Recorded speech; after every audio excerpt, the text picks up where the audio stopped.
أما بعد فأعوذ بالله من الشيطان الرجيم فلولا نفر من كل فرقة منهم طائفة ليتفقهوا في الدين ولينذروا قومهم إذا رجعوا إليهم لعلهم يحذرون وقال سيدنا رسول الله صلى الله عليه وسلم طلب العلم فريضة على كل مسلم آمنت بالله صدق الله مولانا العلي العظيم وصدق رسوله النبي الكريم ونحن على ذلك لمن الشاهدين والشاكرين والحمد لله رب العالمين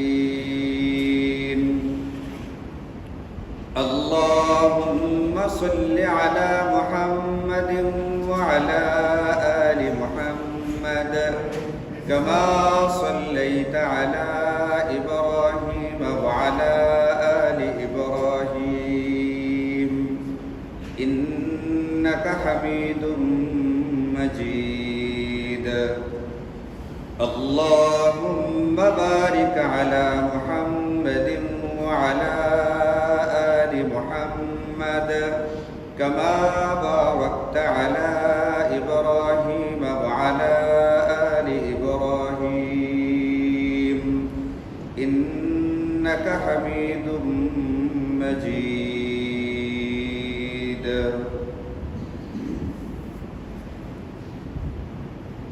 الحمد لله মহান আল্লাহ পাকের পক্ষ থেকে হযরত রাসূল করিম সাল্লাল্লাহু আলাইহি ওয়াসাল্লামের মাধ্যমে এই পৃথিবীতে চলতে গিয়ে আমাদেরকে যে জীবন ব্যবস্থা এবং শরীয়ত দেওয়া হয়েছে, এই শরীয়তের সর্বপ্রথম বিধান এবং সর্বপ্রথম হুকুমটা হচ্ছে ইকরা বিসমি রাব্বিকাল্লাযী খলাক। পড়ো। ইকরা মানে হচ্ছে পড়ো। তুমি তোমার সেই রবের নামে পড়ো যিনি সৃষ্টি করেছেন। ইকরা বিসমি রাব্বিকাল্লাযী খলাক।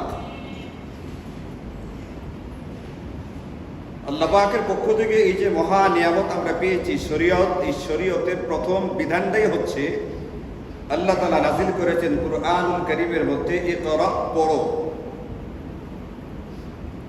কোন মানুষ যদি চিন্তা করে বুঝতে পারে তাহলে এতটুকু থেকেই সে বুঝতে পারবে যে পড়ার গুরুত্ব কত বেশি আমাদের জন্য। কুরআন এবং সুন্নাহর ইলম হাসিল করার গুরুত্বটা কত বেশি আমাদের জন্য। এবং প্রথম যে আয়াতে কারিমা, এটার মধ্যে আল্লাহ তাআলা যেমন ইলম হাসিল করার জন্য হুকুম দিয়েছেন, কুরআন সুন্নাহর জ্ঞান হাসিলের জন্য যেরকম হুকুম দিয়েছেন, এরকম আয়াত একটা দুটা না, কুরআনুল কারীমে অনেক আয়াত আল্লাহ তাআলা নাযিল করেছেন। এই ধরনের একটা আয়াত হচ্ছে আল্লাহ কুরআনুল কারীমে ইরশাদ করেন, ওয়ামা কানাল মুমিনুনা লিয়ানফিরু কাফফাহ। মুমিনদের জন্য এটা উচিত হবে না যে সবাই মিলে, সব মুমিন মিলে জিহাদে বের হয়ে গেল, সবাই একসাথে জিহাদের জন্য বের হয়ে গেছে, বের হয়ে যাবে, এটা মুমিনদের জন্য উচিত হবে না, শুভনীয় হবে না। তাহলে জিহাদের প্রয়োজন হলো একেবারে সকল মুসলমান একবারে সবাই বের হয়ে যাবে, এটা আমাদের জন্য করণীয় না, এটা আমাদের কাছ থেকে চাওয়া হয়নি। আল্লাহ এটা বলছেন পরের অংশের ভিতরে, ফালাউলা নাফারা মিন কুল্লি ফিরকাতিন মিনহুম তাইফা। মুমিনদের যে বড় বড় সম্প্রদায়গুলো আছে, বড় গোষ্ঠীগুলো আছে, কওম আছে, এগুলোর মধ্য থেকে একটা অংশ, একটা জামাত কেন বের হয় না? লিয়াতাফাক্কাহু ফিদ্দীন, ইলম হাসিল করবার জন্য, দ্বীনের জ্ঞান হাসিল করবার জন্য। এখন গোটা উম্মতে মুসলিমার সকল মুসলমান যদি একসঙ্গে জিহাদে বের হয়ে যায়, তাহলে কুরআন সুন্নাহর ইলমের যে চর্চাটা কারা করবে? এই জন্য আল্লাহ বলছেন যে একটা দল, সবগুলো বড় বড় গোষ্ঠীর মধ্যে থেকে একটা ছোট্ট অংশ এমন থাকতে হবে, একটা জামাত এরকম থাকতে হবে, যারা ঘর থেকে বের হবে লিয়াতাফাক্কাহু ফিদ্দীন, কুরআন এবং সুন্নাহর ইলম হাসিল করবার জন্য। কোরআন সুন্নাহর ইলম হাসিল করে অর্জন করার পরে তাদের করণীয়টা কি হবে, তারা কি করবে? আল্লাহ তাআলা এটাও বলছেন কুরআনুল কারীমে, ওয়ালিয়ানযিরু কওমাহুম ইযা রাজাউ ইলাইহিম। ইলম হাসিল করার পরে নিজ নিজ অঞ্চলে ফিরে যাবে। ইলম অর্জনকারীরা ইলম অর্জন সমাপ্ত করার পরে নিজ নিজ অঞ্চলে, নিজ নিজ দেশে, নিজ নিজ এলাকাতে ফিরে যাবে। ওখানে গিয়ে ওখানকার যারা আছে ওয়ালিয়ানযিরু কওমাহুম, তার নিজের সম্প্রদায়ের, নিজের এলাকার, নিজের দেশের লোকদেরকে সতর্ক করবে, হালাল হারামের বিধানগুলো বুঝাবে, জায়েজ না জায়েজ বুঝিয়ে বলবে, কোনটা আমাদের করণীয় সেটা করার, যেটা বর্জনীয় বর্জন করার জন্য আহ্বান জানাবে। এই কাজগুলো ইলম হাসিল করার পরে সে তার নিজের এলাকাতে গিয়ে এইগুলো লোকদেরকে বলবে, যাতে করে নিজ নিজ এলাকার, নিজ নিজ অঞ্চলের লোকেরা যদি কেউ বিপথে গিয়া থাকে, যদি কেউ ভুলক্রমে হারামে লিপ্ত হয়ে গিয়া থাকে, কেউ যদি অজ্ঞতাবশত না জায়েজের ভিতরে লিপ্ত হয়ে গিয়া থাকে, তাহলে তারা যেন সেই ভুল থেকে ফেরত আসে। তাহলে ইলম হাসিল করতে হবে, এটা একটা দল থাকতে হবে। আল্লাহ বলছেন এটা সবাই একসঙ্গে একেবারে অভিযানে বের হয়ে যাবে, এটা করবে না। বরং তাদের মধ্যে একটা দল এমন থাকবে, প্রত্যেকটা সম্প্রদায় থেকে একটা অংশ এমন থাকবে যারা ইলম হাসিল করার জন্য বের হবে। ইলম হাসিল করার পরে আবার এলাকাতে ফিরবে এবং লোকদেরকে সাবধান সতর্ক করবে জায়েজ না জায়েজ, হালাল হারাম বিধানের ব্যাপারে। আর লোকদের তখন করণীয় হবে আলেমের কাছ থেকে হালাল হারাম, জায়েজ না জায়েজ এইগুলো জানার পরে ইয়াহদারুনা, সাবধান হয়ে যাওয়া, সতর্ক হয়ে যাওয়া। এমনও তো হতে পারে না জেনে না বুঝে, জানা ছিল না, বৈধ মনে করে একটা কাজে লেগে গেছে, কিন্তু পরবর্তীতে জানলাম যে না, কাজটা আমাদের ইসলামী শরীয়তে বৈধ না। তখন তার করণীয়টা কি? আল্লাহ বলছে, যখন তুমি আলেমের কাছ থেকে শুনবে এটা, যে কোরআন সুন্নাহর দৃষ্টিভঙ্গি হচ্ছে এটা, কোরআন সুন্নাহ আমাদেরকে এইটা বলছে যে তুমি এখান থেকে ফেরত আসো, তখন আমাদের করণীয় হচ্ছে এখান থেকে ফেরত না আসা। এখন আলেম যদি জায়েজ না জায়েজ, হালাল হারামের কথাটা বলে, এই বলবার কারণে তার উপরে রাগান্বিত হওয়া যাবে না, তার উপরে ক্ষিপ্ত হওয়া যাবে না, তার প্রতি বিরক্ত হওয়া যাবে না। কারণ আলেমের দায়িত্ব হচ্ছে এটা, ওয়ালিয়ানযিরু কওমাহুম, সে তার কওমের লোকদেরকে এই বিষয়ে সাবধান এবং সতর্ক করবে। এটা তার জিম্মাদারি, এটা তার দায়িত্ব, সেটা বলবে, এটা বলা তার জিম্মাদারি। অবশ্য আলেমের দায়িত্ব আছে বলার ক্ষেত্রে, বলার ঢংটা কি হবে সেটাও একটু খেয়াল করবে। এই ক্ষেত্রে যেন তারও ভুল না হয়, তারও দায়িত্ব আছে। যিনি ওয়াজ করবেন, যিনি নসিহত করবেন, যিনি উপদেশ দিবেন, যিনি দাওয়াত দিবেন, যিনি তাবলীগের কাজ করবেন, তারও অনেকগুলো আদাব এবং উসুল আছে। ওই নিয়ম নীতির ভিত্তিতে তার এই দাওয়াতের কার্যক্রমটা করতে হবে। কিন্তু মৌলিক যে কথাটা বলবার কারণে কোনো আলেমের প্রতি বিরক্ত হওয়া যাবে না, তার প্রতি কুণ্ঠিত হওয়া যাবে না, তার প্রতি কপালের মধ্যে ভাঁজ করা যাবে না। এটা তার দায়িত্ব এবং তার জিম্মাদার। বরং সাধারণ যারা আমরা আছি মুসলমান, তাদের জন্য আল্লাহ এবং তার রাসূলের পক্ষ থেকে এটা হুকুম আছে, তোমাদের মধ্যে যারা আলেম, তাদের কর্তব্য হচ্ছে আশপাশের লোকদেরকে শরীয়তের বিধানগুলো শিখিয়ে দেওয়া। তোমাদের মধ্যে যারা আলেম না, তাদের দায়িত্ব কর্তব্য হচ্ছে কাছাকাছি যারা আছে, আশপাশের আলেম যারা আছে, তাদের কাছ থেকে শরীয়তের বিধানগুলো শিখে নেওয়া। আলেমের দায়িত্ব হচ্ছে শিখিয়ে দেওয়া, আর যারা জানে না, যারা আলেম না, তাদের দায়িত্ব হচ্ছে শরীয়তের বিধানটাকে শিখে নেওয়া। এই হাদিসে পাকের মধ্যে নবী যে শব্দটা বলেছেন খুব চমৎকার, মা বালু আকওয়ামিন লা ইউআল্লিমুনা জিরানাহুম। জিরান মানে হচ্ছে প্রতিবেশী। আচ্ছা বলেন, প্রতিবেশী এখান থেকে যে অস্ট্রেলিয়া বসে আছে সে আমার প্রতিবেশী না? যারা কাছাকাছি আছে এরা প্রতিবেশী। যে আলেম ঢাকায় বৈশা মোবাইলে অনলাইনে বক্তব্য দিচ্ছে সে আমার প্রতিবেশী, নাকি আমার কাছাকাছি যারা আছে এরা প্রতিবেশী? নবীজি বলছেন প্রতিবেশী আলেম যারা, তাদের কর্তব্য হচ্ছে প্রতিবেশী সাধারণ মুসলমানদেরকে শেখানো। সাধারণ মুসলমানদের কর্তব্য হচ্ছে প্রতিবেশী কাছাকাছি আলেম যারা আছে তাদের কাছ থেকে শিখে নেওয়া। হাদিসের শব্দগুলো খেয়াল করলে তখন আমাদের করণীয়টা এমনিতেই বের হয়ে আসে। এখন যদি এই শব্দটা খেয়াল করি তাহলে আমার মাথায় এটা আসবে না যে ওই হুজুর সেহরির সময় টেলিভিশনের ভিতরে এই ফতোয়াটা দিচ্ছেন। আমাদের হুজুর কি জানে ওই হুজুর কত বড় হুজুর, না হলে কি টেলিভিশনে গেছে? টেলিভিশনে যাওয়াটাকে তার বিরাট বড়ত্বের মাধ্যম মনে করা হইতেছে। কারণ মনে করা হইতেছে তিনি কোথায় চলে গেছে? টেলিভিশনের ভিতরে চলে গেছে। ওই টেলিভিশনে যে হুজুর আছে উনি অনেক সময় বড় আলেমও থাকে, জ্ঞানী আলেমও থাকে, কোনো সন্দেহ নেই, কিন্তু সবাই ওখানে গেলেই যে একটা বিশাল কিছু হয়ে গেছে এরকম ব্যাপারও না। তাদের দ্বারা ভুলভাল হতে পারে, কিন্তু আপনি শিখার ক্ষেত্রে কার কাছ থেকে শিখবেন? নবীজি বলছেন ওমা বালু আকওয়ামিন লা ইয়াতাআল্লামুনা মিন জিরানিহিম। তাদের অসুবিধাটা কোথায়? তারা তাদের নিকটবর্তী প্রতিবেশী জানাশোনা কাছের আলেম যারা আছে এদের কাছ থেকে কেন তারা শিখে না? নবীজি প্রশ্ন করেছে। এখানে নিকটবর্তী আলেমদেরকে শিখানোর জন্য উদ্বুদ্ধ করা আছে, তাকিদ করা আছে, এবং কাছাকাছি সাধারণ দিনদার মুসলমানদেরকে বলে দেওয়া আছে নিকটবর্তী আলেম যাদের উপর আস্থা রাখা যায়, ভরসা করা যায়, কারণ তার আমল আখলাক, তার চলাফেরা, তার লেনদেন সব আমার সামনে থাকে। যে লোকটা অনেক দূরে আছে সে খুব চমৎকার চমৎকার কথা বলতে পারে, কিন্তু তার লেনদেন, তার মুআমালাত, তার মুআশারাত, তার সত্যিকার অর্থে আমল আখলাক কি আছে তার ভিতরে এটা আমার জানা নাই। কিন্তু আমার যারা কাছাকাছি আছে এদের সব আমার নখদর্পণে আমার জানা থাকে। এখন যার উপরে আস্থা রাখা যায়, ভরসা করা যায়, তার কাছ থেকে শিখে নেওয়া আমরা যারা সাধারণ মুমিন মুসলমান তাদের উপরে জিম্মাদার।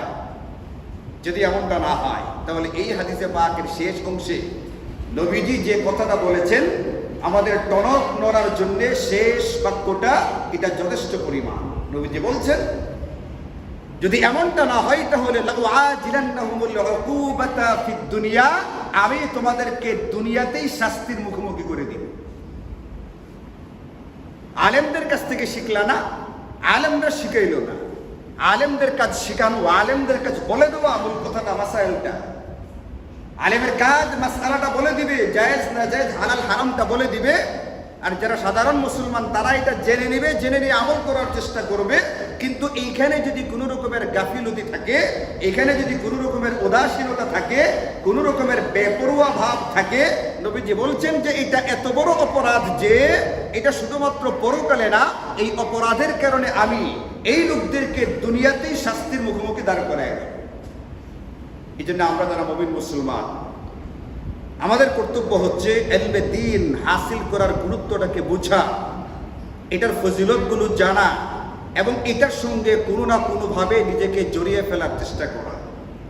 নবীজি সাল্লাল্লাহু আলাইহি ওয়াসাল্লাম ইলমের সাথে জড়িত হওয়ার জন্য, কোরআন সুন্নাহর জ্ঞানের সাথে জড়িত হওয়ার জন্য বিভিন্ন রকমের উপায় বাতলে দিয়েছে। আর প্রথম কথাটা কি হচ্ছে, উপায়গুলো জানতে গেলে কোরআন আমাদেরকে বলছিল একেবারে প্রথম শব্দ যেটা ইকরা, পড়ো, পড়লে পড়ে না জানবা, জানার চেষ্টা করো, চেষ্টা করলে পড়ে না জানতে পারবা। এখন উপায়গুলো কি কি আছে নবীজি তো বলে দিয়ে গেছেন আমাদের জন্য উচিত হচ্ছে সেইগুলোকে জানা। আপনারা জানেন কুরআনুল কারীমের পরে এই পৃথিবীতে বিশুদ্ধতম কিতাব হচ্ছে সহিহ বুখারী। বুখারী শরীফের ব্যাপারে পৃথিবীর কোন গোষ্ঠী, আপনারা জানেন যে আমাদের ধর্মের ক্ষেত্রে, দ্বীনের ক্ষেত্রেও বিভিন্ন রকমের ফিরকা আছে, অনেকগুলো দল আছে। নবীজি বলে দিয়ে গেছেন 73টা দল হবে। শুনছেন না আপনারা এই হাদিস? ধর্মের দিক থেকে 73টা ফিরকা হবে, একটা হবে জান্নাতি, বাকি 72টাই হবে জাহান্নামী। কিন্তু এরা কাজ কিন্তু করবে ধর্মকে নিয়ে, দ্বীনকে কেন্দ্র করে, কোরআন সুন্নাহকে কেন্দ্র করে, ইসলামকে কেন্দ্র করে, তারা দ্বীনকে কেন্দ্র করে কাজ করবে। আর 72টা ফেরকা এরকম থাকবে। এই ফেরকাগুলোর ভিতরে বিভিন্ন রকমের মতভেদ, মতবিরোধ আছে, কিন্তু এই ক্ষেত্রে কোনো মতবিরোধ নাই। বুখারী শরীফ যে পৃথিবীর বিশুদ্ধতম কিতাব, কুরআনুল কারীমের পরে সবচেয়ে বিশুদ্ধ কিতাব হচ্ছে বুখারী শরীফ। এই বুখারী শরীফ থেকে শুরু করে আপনি হাদিসের যত কিতাব দেখবেন, হাদিসের যত রকম কিতাব আছে, এই কিতাবগুলোর ভিতরে প্রথম আলোচনা করা হয়েছে কিতাবুল ঈমান বা ঈমান সংক্রান্ত অধ্যায় আলোচনা। প্রথম যে চ্যাপ্টারটা, অধ্যায়টা, এটার ভিতরে ঈমান নিয়ে আলোচনা করা আছে। কারণ ঈমান ছাড়া তো কোনো কিছুর মূল্য নেই। সবার আগে হচ্ছে ঈমান, এরপরে অন্য সব কিছু। আচ্ছা বলেন ঈমানের পরে কিসের আলোচনা থাকার কথা? একজন ইমানদার যখন ইমান আনলো, ইমানদার হয়ে গেল, এখন কিসের আলোচনা থাকার কথা? নামাজের আলোচনা থাকার কথা। কারণ ইমানদারের উপরে সর্বপ্রথম যে বিধানটা আরোপিত হয় সেটা হলো নামাজ। কিন্তু আপনি হাদিসের কিতাব খুলে দেখবেন সেখানে নামাজের অধ্যায় নাই দ্বিতীয় পর্যায়ে। দ্বিতীয় যে চ্যাপ্টারটা হওয়ার কথা নামাজের ব্যাপারে, ওখানে দ্বিতীয় চ্যাপ্টারটা নামাজের না, দ্বিতীয় অধ্যায়টা আনা হয়েছে কিতাবুল ইলম, ইলম সংক্রান্ত অধ্যায়। আপনি যদি ইমানের পরে নামাজ পড়তে দাঁড়ায় যান, আচ্ছা বলেন যে ব্যক্তিটা মাত্র আজকে কালিমা পড়ে মুসলমান হয়েছে, তাকে যদি বলা হয় জুমার নামাজ পড়ো, সে ব্যক্তি জুমার নামাজ কয় রাকাত পড়বে জানা আছে? তা কেমনে সে পড়বে? জোহর কয় রাকাত পড়বে, আসর কয় রাকাত পড়বে, নামাজ পড়বে, রোজা রাখবে, যাকাত দিবে, এই সবগুলোর উপর আমলটা ঠিকঠাক হওয়ার জন্য, তার জন্য যে জিনিসটা ইমানের পরে জরুরি, এটা হচ্ছে শরীয়তের বিধি বিধানগুলোর ইলম হাসিল করা। নামাজ শিখতে হবে, যাকাত ফরজ হয়ে গেলে যাকাতের বিধিবিধান জানতে হবে, রোজা কিভাবে রাখতে হবে, রোজার সময় করণীয় কি সেগুলো জানতে হবে, হজ ফরজ হয়ে গেলে, হজের মাস চলছে শাওয়াল মাস, সামনে আলোচনা করবো ইনশাআল্লাহ হজের ব্যাপারে, হজের বিষয়গুলো জানতে হবে। এই জন্য ইমানের পরে ইমাম বুখারী দ্বিতীয় যে অধ্যায়টা আনছেন, এটা হচ্ছে কিতাবুল ইলম বা কুরআন সুন্নাহর ইলম সম্পর্কিত আলোচনা বা অধ্যায়। আগে নামাজ শিখো, আগে যাকাত শিখো, আগে হজ শিখো, আগে সওম বা সিয়াম শিখো, এরপরে তুমি আমল করবা। এই শিক্ষাটার নাম হচ্ছে ইলম বা ইলম হাসিল করা, জ্ঞান অর্জন করা। এই জন্য পৃথিবীর যে কোনো ব্যক্তি যে কোনো কাজে লিপ্ত হবে, লিপ্ত হওয়ার আগে ওই বিষয়ের ইলম হাসিল করতে হবে। কথা নাই বার্তা নাই, ধুমধাম রাজনীতিতে জড়ায় গেছে, একবারে পোস্টার লাগাই বলছে আমি ইলেকশন করবো, নির্বাচন করবো, এমপি হতে চাই, মেয়র হতে চাই, আরো কি কমিশনার, মেম্বার, চেয়ারম্যান, এগুলো হতে চাই। এখন বুখারী শরীফের ভিতরে ইমাম বুখারী হাদিস নিয়ে আসছে, ওখানে দেওয়া আছে যে তুমি যে মেম্বার হতে চাও, কমিশনার হতে চাও, চেয়ারম্যান, এমপি, মন্ত্রী হতে চাও, এটা হওয়ার আগে তাফাক্কাহু ক্বাবলা আন তুসাওয়াদু, তোমাকে নেতৃত্বের দায়িত্ব বসানো হবে, এটা বসানোর আগে তুমি আগে এই বিষয়ের ইলম হাসিল করো। এটা বুখারী শরীফের হাদিস। এই যে বাচ্চাটাকে কুলতে নামা, এই বাচ্চাটাকে কুলতে নামা, বাচ্চাকে কুল থেকে নামা, তার এই যে মুখে দর্শক, এগুলো একটাও জায়েজ নেই, সব নিষিদ্ধ। এই ধরনের ছোট ছোট বাচ্চাদেরকে আগেও আমি একদিন আপনাদেরকে ওয়াজে বলছি, এদেরকে যে সে কুলে নিতে পারবে না, যে সে গালে হাত দিতে পারবে না, যে সে চুম্বন করতে পারবে না। এই ওয়াজ আমি আগে একদিন করছি না আপনাদেরকে? এটা শরীয়তে সম্পূর্ণ নিষিদ্ধ এবং নাজায়েজ। আপন দাদা নানা, আপন চাচা মামা ছাড়া এমন সব ছেলে মেয়ে, ছেলেও কিন্তু দাড়ি গোঁফ ওঠে নাই, কিন্তু এদের প্রতি এক রকমের আকর্ষণ তৈরি হয়, এদের গালে হাত দিতে ভাল লাগে। যদি এমন একটা অবস্থায় সে পৌঁছে যায়, তাহলে তাদেরকে অন্যেরা এইভাবে কুলে নিয়ে আদর করতে পারবে না। আদর করার জন্য স্পর্শ করা জরুরি না, স্পর্শ করা ছাড়াও কিন্তু কি করা যায়, আদর করা যায়। আপনি যে কোনো বাচ্চাকে কুলে নেবেন, কুলে না গালে চুম্বন করবেন, ঠোঁটে চুম্বন করবেন, বিভিন্ন রকমের অসুবিধা আছে শরীরে। বাবা তার সন্তানকে কুলে নেবে, হাদিসের মধ্যে আছে, নবীজি উৎসাহিত করেছে। চাচা কুলে নেবে, চুম্বন করবে, উৎসাহিত করা হয়েছে, কোনো অসুবিধা নেই। মামা এটা করবে, দাদা নানা এটা করবে, কোনো অসুবিধা নেই, কিন্তু যে সে করতে পারবে না। আদরের নামে যে সে এটা করার অনুমতি আমাদের ইসলামী শরীয়তে নেই। মানুষে বলে শিক্ষক তো পিতৃতুল্য, পিতাতুল্য। ওই যে পিতৃতুল্য শিক্ষকের দাবি করে আপনি এই পর্যন্ত গুগলকে সার্চ দিয়ে দেখেন, ঢাকার ভিকারুন্নেসা স্কুলের ভিতরে এই পর্যন্ত ওই স্কুলের কতজন শিক্ষক ওই স্কুলের কতজন ছাত্রীকে ধর্ষণ করেছে। ওই সময় পিতার অবস্থাটা কোথায় ছিল? যখন দর্শন করছে তখনও কি নিজের ভিতরে পিতার ভাবটা ছিল? পিতার ভাব থাকলে কি দর্শন করতে পারে? তখন তো পিতা ছিল না। এই জন্য ইসলামের বিধানগুলো যে কত সুন্দর, ইসলামের বিধানগুলো যে কত গুরুত্বপূর্ণ, এটা আমরা বুঝতে চাই না। নিজে যেটা বুঝি সেটাকেই গুরুত্বপূর্ণ মনে করি। এই জন্য একের পর এক অ্যাক্সিডেন্ট হয়, অ্যাক্সিডেন্ট হওয়ার পরে হাই হুতাশ করতে হয়, কিন্তু তখন আর কিচ্ছু করার থাকে না। মেয়ে ভাইকে চলে গেছে, বোন ভাইকে চলে গেছে, রমজান মাসে টয়লেটে গেছে অপকর্ম করতে, এগুলো দেখেন না? আপনারা জানেন না এগুলো? এখন তো অনলাইনের যুগ হওয়ার কারণে অনেক কিছু আমাদের চোখের সামনে। রমজান মাসে হিজাব পরে টয়লেটে ঢুকছে বয়ফ্রেন্ডকে নিয়ে অপকর্ম করতে। এগুলো কেন হয়েছে? শরীয়তের বিধানগুলোকে না মানার কারণে এইগুলোকে তুচ্ছ তাচ্ছিন্ন করবার কারণে যদি শরীয়তের বিধানগুলো মানা হইতো, নিজেও হেফাজতে থাকতাম, নিজের মেয়ে নিজের কন্যাও নিরাপদে থাকতো। কিন্তু আমরা যখন ইসলামের চেয়ে নিজের বিবেক বুদ্ধিটাকে বেশি নিরাপদ মনে করেছি, তখন এই একের পর এক অ্যাক্সিডেন্ট আর দুর্ঘটনা ঘটতে শুরু করছে। এই জন্য 5-6 বছর হয়ে গেছে, 4 বছর হয়ে গেছে, এমন বাচ্চা বিশেষ করে দাড়ি উঠার আগ পর্যন্ত এদের সাথে এতটা অন্যরা করতে পারবে না।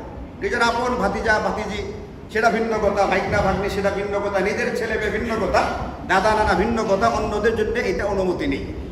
এটা আমার কথা না, আমি বলছি শরীয়তের কথা। এটা অন্যদের জন্য অনুমতি নেই, এটা করতে যাবেন না। বিশেষ করে গালে হাত দেওয়া, জড়িয়ে ধরা, উড়াউড়ি করা, জাপড়াজাপড়ি করা, আদরের নামে সোহাগের নামে, এইগুলো শরীয়তে জায়েজ নাই। খুব কঠিনভাবে এইগুলো নিষিদ্ধ করে দেওয়া। সেখানে মেয়ে হলে তো আরো ভয়ঙ্কর হবে জিনিসটা। এগুলোর কোনো সুযোগ নেই। এখন আমাদেরকে শেখানো হয়, বিভিন্ন সময় দেখি গুড টাচ, ব্যাড টাচ, এগুলো এখন শেখানো হয়। টাচ শেখানো হয়, কোনটা ভালো আর কোনটা মন্দ এখন শেখানো হয়।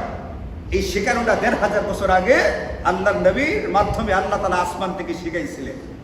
কিন্তু তখন এটাকে আমরা মনে করছিলাম হুজুরদের দিলের ভিতরে, এদের অন্তরের ভিতরে অন্ধকার আচ্ছন্ন, এদের ভিতরে খারাপই আছে, এই জন্য সবকিছুকে খারাপ ভাবে দেখে।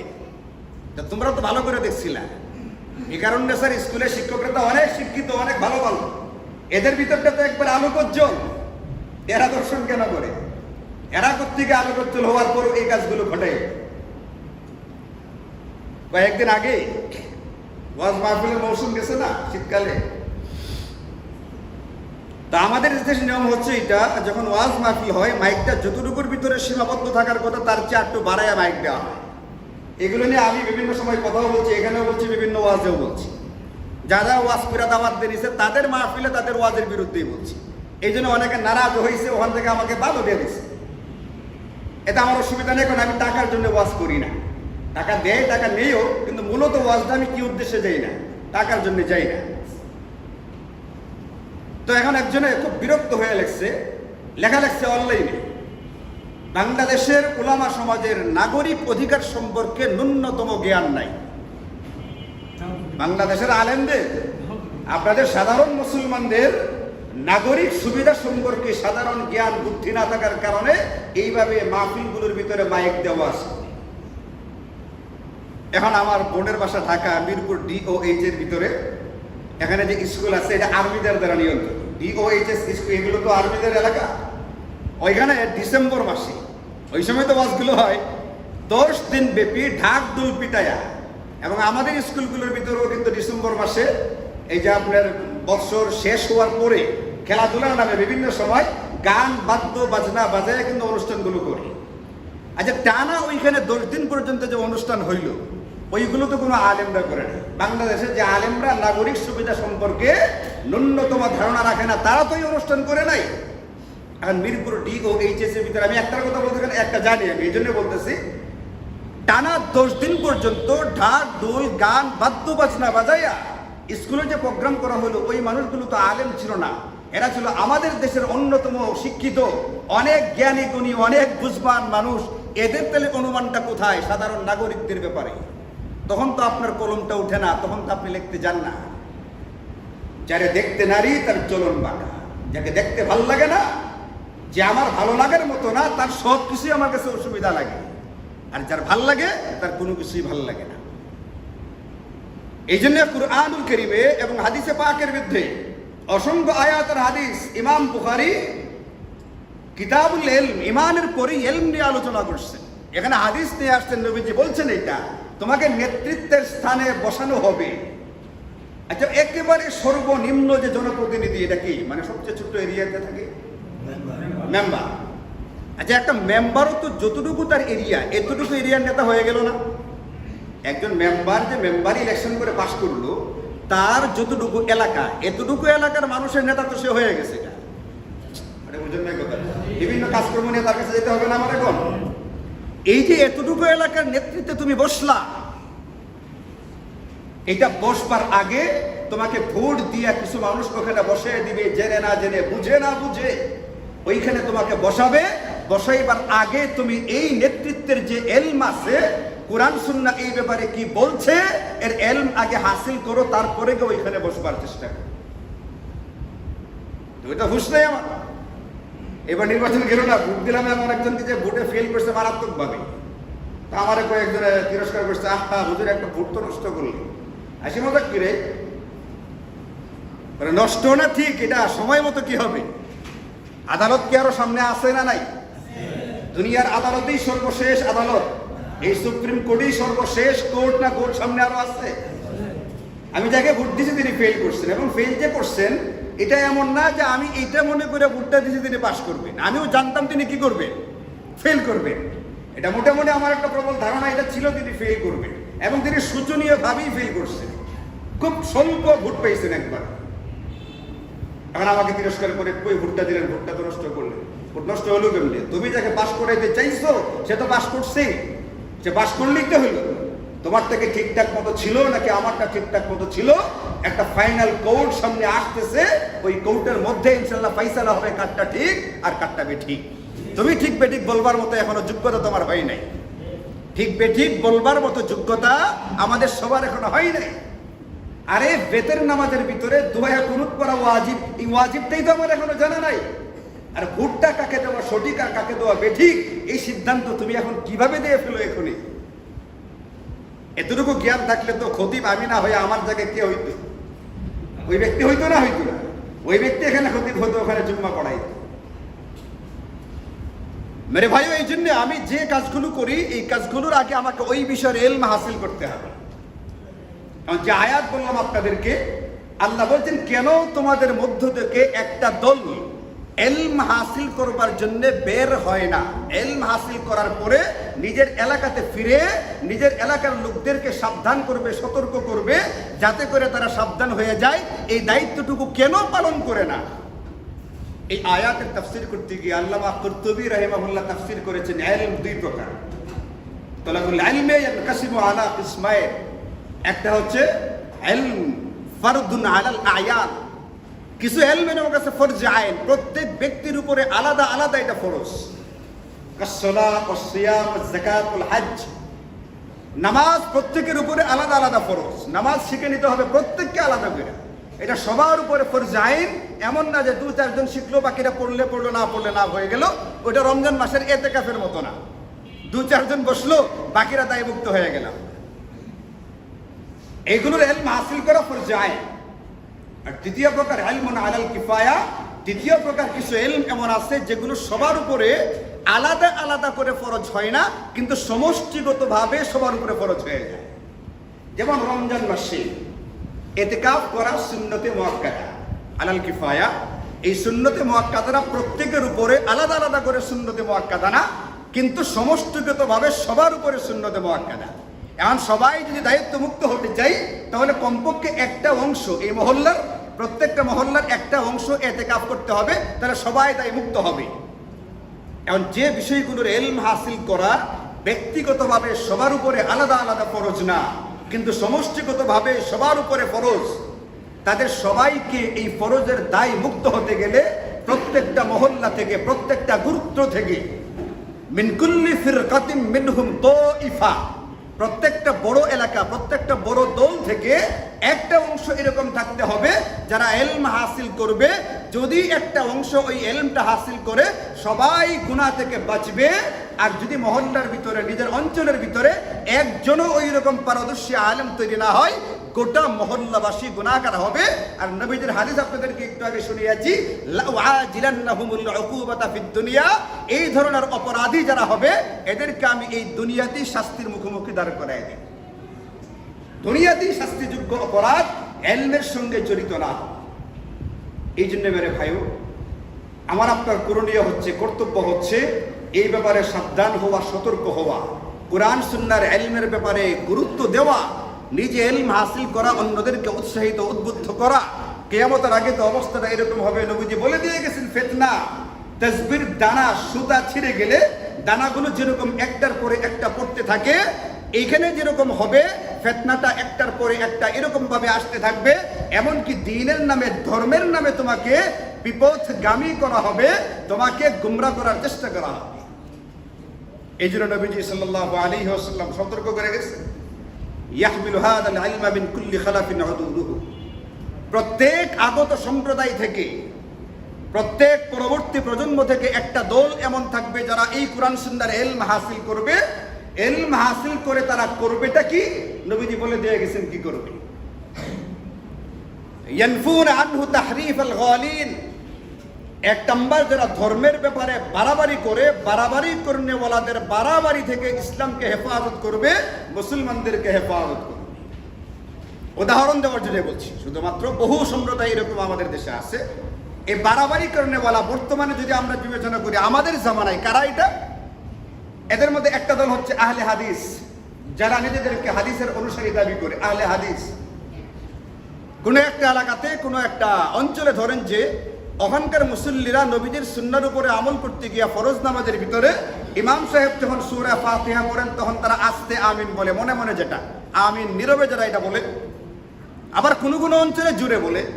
যেমন আমাদের বাংলাদেশে, ভারত উপমহাদেশে হানাফি মাযহাবের অনুসারী বেশি, এরা আমিন বলে আসতে। আবার মক্কা মদিনায় হাম্বলি মাযহাবের অনুসারী বেশি, ওই মাযহাবে জুড়ে আমিন বলে, এই সুন্নাহ তারা জুড়ে বলে। এখন উলামায়ে কেরাম দেখছেন আমিন আস্তে বলার হাদিসটাও সহিহ, জোরে বলার হাদিসটাও সহিহ, দুটাই সহিহ হাদিস। আবার একই হাদিসের ভিতরে ঘটনা এটা। দুইটাই যদি সহিহ হয় তাহলে দুইটার উপরে আমল করা যায়। নবীজি একবার বলছেন যে জোরেও বলতে পারো, একবার বলছেন আস্তেও বলতে পারো, নবীজির কাছ থেকে প্রমাণিত। এখন যদি দুই রকম হয় তাহলে অসুবিধা যাতে না হয়, এই জন্য উলামায়ে কেরাম যারা হাদিসের ব্যাখ্যাকার, যারা ব্যাখ্যা করেন, তারা আমাদেরকে ফিতনা থেকে রক্ষার জন্য তারা এটাও ব্যাখ্যা করে দিয়ে গেছেন, যে অঞ্চলে আগে থেকে আস্তে বলাটাই প্রচলিত, ওখানে আস্তেই বলতে থাকো, ওখানে জোরে বলে নতুন করে ফিতনা লাগাইবার কোনো দরকার নাই। আর পৃথিবীর যে অঞ্চলে, যে এলাকাতে আগের থেকে জোরে বলেই প্রচলিত আছে, ওইখানে ঠাস করে আস্তে বলার ওয়াজ কইরা লোকদেরকে পেরেশান করবার দরকার নাই। কারণ আমাদের এই অঞ্চলের ভিতরে আমিন জুড়ে বলা প্রচলিত না আস্তে বলা প্রচলিত? আস্তে বলাটাকে হাদিস দ্বারা প্রমাণিত না প্রমাণিত না? যে হাদিসের ভিতরে জোরে বলার কথা আছে, ওই হাদিসের ভিতরে আস্তে বলার কথাটাও আছে। তো ওইটাও যদি হাদিস হয়, এটাও যদি হাদিস হয়, ওইটাও নবীজির সুন্নাহ, এটাও নবীজির সুন্নাহ, আমি তো সুন্নাহর উপরেই আমল করতেছি। এখন যদি জিন্দেগি ভরা পড়লাম আস্তে, এখন যদি হঠাৎ করে জোরে বলতে বলা হয়, সাধারণ মানুষ পেরেশান হয়, মানসিক দিক থেকে বিভ্রান্ত হয়। এই জন্য এদেরকে বাঁচানোর জন্য বলা আছে, যে অঞ্চলে যে সুন্নাহটা প্রতিষ্ঠিত হয়ে গেছে ওই অঞ্চলে ওটার উপরে আমল চলতে থাকুক, নতুন করে পেরেশানি বাড়াইবার দরকার নাই। কিন্তু এখন একদল লোক হাদিস অনুসরণ করার নামে বাংলাদেশের মানুষদেরকে পেরেশান করে না করে না। এই জন্য উদাহরণ দিছে, আমাদের এই মুহূর্তে যদি বাড়াবাড়ি করনেওয়ালা কারা, এদের উদাহরণ চান তাহলে একটা সম্প্রদায় হচ্ছে আহলে হাদিস।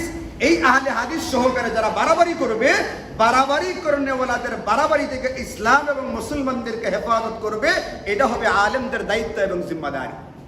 ইয়ানফুন আনহু তাহরিফ আল গালিন। দুই নম্বর, এরা কি কাজ করবে?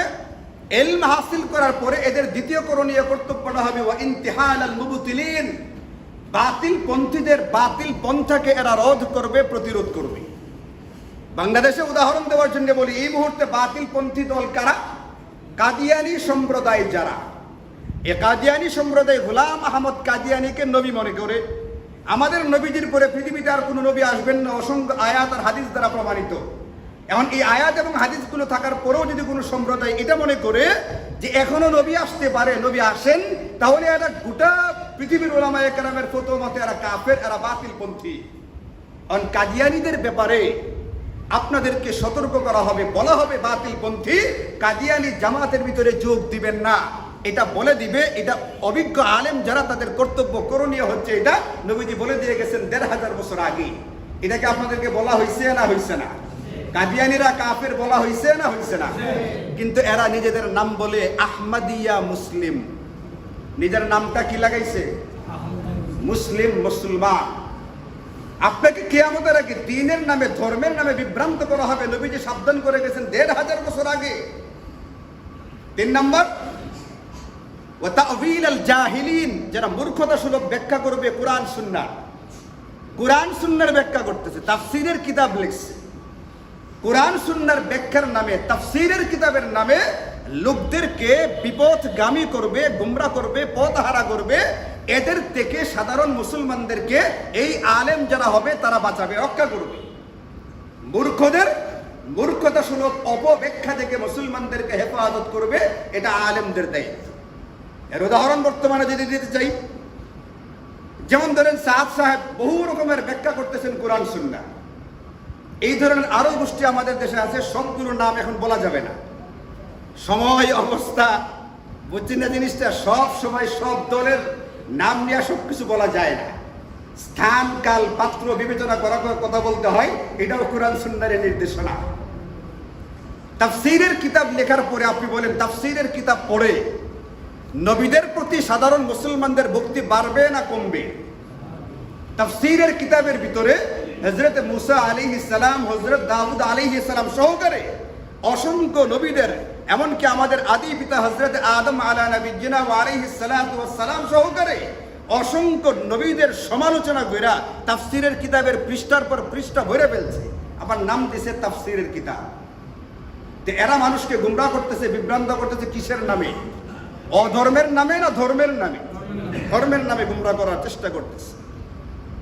আমরা যে শরীয়ত পাইছি, এই শরীয়ত পাওয়ার পিছনে সর্বপ্রথম এবং প্রধান মাধ্যম যেটা, এটা হচ্ছে হযরতে সাহাবায়ে কেরাম। সাহাবায়ে কেরামের দোষ চর্চা করা যাবে না, তাদের সমালোচনা করা যাবে না। অসংখ্য হাদিসে পাকের মধ্যে নবীজি বলছেন, সাহাবায়ে কেরামের প্রশংসা করে আল্লাহ তাআলা অসংখ্য আয়াত নাযিল করছেন। সাহাবাদের সম্পর্কে আল্লাহ পাক চূড়ান্ত ঘোষণা দিয়ে দিয়েছেন, রাদিয়াল্লাহু আনহুম ওয়া রাদু আনহু, আল্লাহ তাদের উপরে সন্তুষ্ট হয়ে গেছে। এরপরে আর সাহাবীদের সমালোচনা হইতে পারে?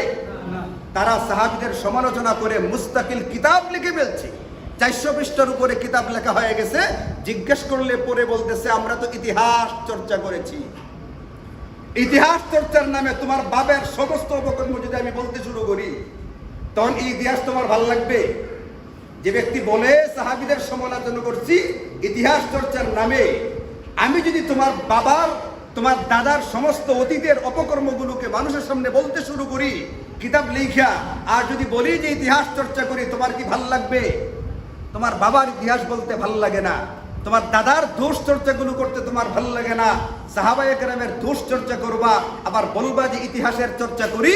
এটা কি ধরনের কথা?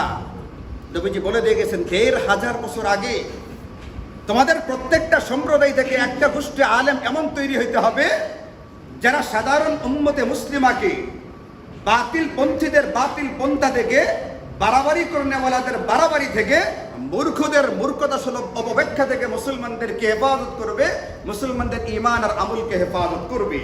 এই জন্য প্রত্যেকটা সম্প্রদায় থেকে মিন কুল্লি ফিরকাতিন মিনহুম তাইফা, একটা দল এমন থাকবে যারা এই কাজটা করবে। এই দলটা তৈরি করার জন্য আমার আপনার সকলের উপরে জিম্মাদারি আছে। এটা ছিল আমার আলোচনার মূল বিষয়বস্তু। কিয়ামতের আগে ফিতনা থেকে ঈমান আর আমলকে হেফাজত করবার জন্য, আমার নামাজ রোজা ইবাদত বন্দেগী সহি শুদ্ধ হওয়ার জন্য এই যে একটা আলেম গোষ্ঠী, পারদর্শী একটা আলেম গোষ্ঠী তৈরি হবে, এটা তৈরি করার পিছনে দায়িত্ব শুধুমাত্র মাদ্রাসাওয়ালাদের না, আমাদের গোটা সকল উম্মতে মুসলিমা। আর নতুবা নবীজি বলছেন দুনিয়াতেই আমি তোমাদেরকে শাস্তির মুখোমুখি দাঁড় করাই দিব। কিভাবে হতে পারে?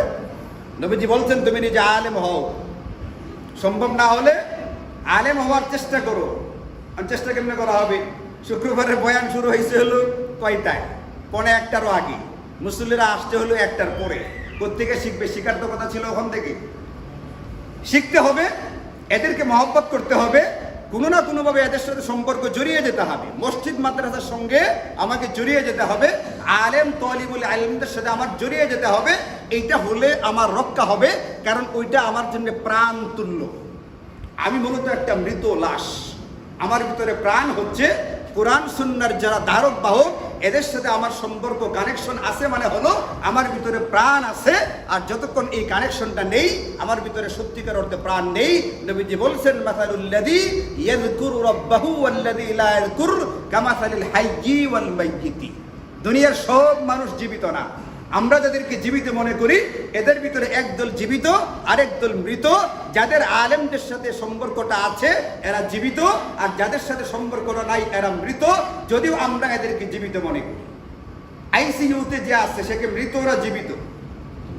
আইসিইউতে যে আছে জীবিত না মৃত? এটা কোন রকমের জীবিত? আসলে কি এটা জীবিত তুল্য? ওই যে দেখলাম কয়েকদিন আগে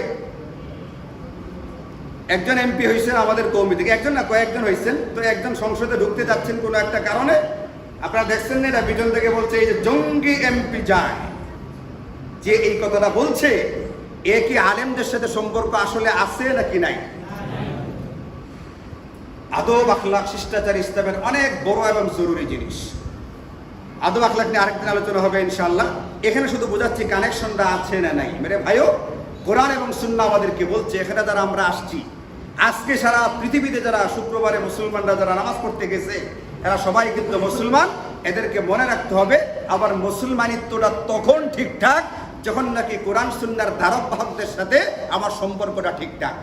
আর এই সম্পর্ক যদি ঠিকঠাক না থাকে তাহলে আমি সত্যিকার অর্থে মুসলমান না। এটা বুঝবার জন্য ইমাম বুখারী বিশাল অধ্যায় লিখছেন কিতাবুল ইলম। ওইটা পড়ার, ওটা বুঝার এবং সেই অনুযায়ী আমল করবার তৌফিক দান করুন।